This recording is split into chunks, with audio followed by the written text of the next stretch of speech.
Racing along the swells under stars so big and bright, they lit up the night like extra moons. But in the second week of June, storms roared in one after another, bashing Wild Eyes, my open 40 boat shredding her sails, knocking out my gear. There was very little time between blows to patch up the damage. One day, a screaming wind tore my genoa, the big sail on the front of the boat. What a pain!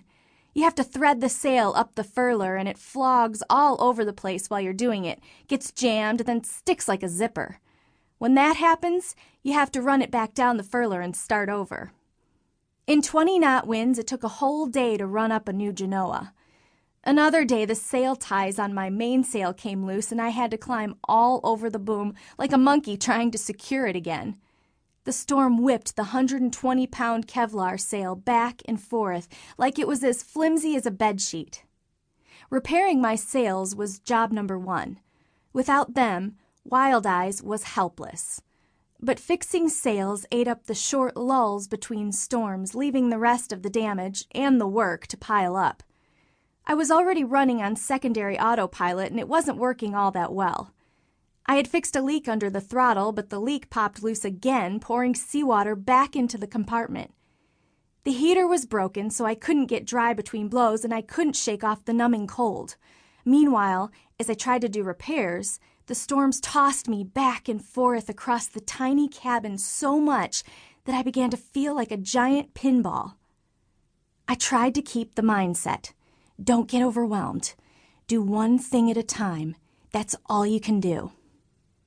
The open ocean often takes you past your physical limits, and when it does, sailing becomes a mental game.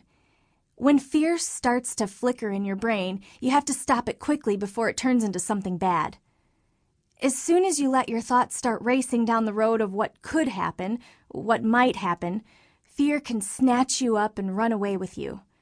Nothing good comes from that. Fear causes hesitation instead of decisive action. At sea, you have to think fast. Be ready at any moment to make big decisions. You can't waste time being scared. You can't risk it. But I would learn that some challenges are greater than others, and fear can tear its way into your heart no matter how tough you think you are. On June 10th, the worst storm in the series swept across the middle of the Indian Ocean, and Wild Eyes was directly in its path. 4 times during the day, massive waves and winds knocked my boat completely down, putting my mast in the water. I was below, and if I wasn't strapped in, the force lifted me from wherever I was in the cabin and threw me against the wall. And every time, the autopilot went into standby mode. Once Wild Eyes started to right herself, I had to race topside, jump in the cockpit, and grab the tiller to hand steer the boat back on course. Each time I opened the companionway door, Wild Eyes was heeled way over toward the heaving sea. Outside, the wind was screaming. Waves sloshed across my head, smashing into my face, sucking my breath away. I had to clip my harness to a railing, then rise up through the companionway. The boat's deck had become a high wall on my right, forcing me to find footing along the skinny inside wall of the cockpit, which was now slightly submerged. I stepped out. The boat dipped wildly, and salt water whipped across my face, spraying the vertical deck as I picked my way along the cockpit wall. I tried not to think about the fact that my feet were waiting on the edge of nowhere, that the nearest land was Kerguelen Island, a little rock 700 miles south. But it was a hard fact that wouldn't go away. Fear pecked at me, and I tried to swat it away by moving. Get to the cockpit, grab the tiller, steer the boat. The 4th knockdown was the worst.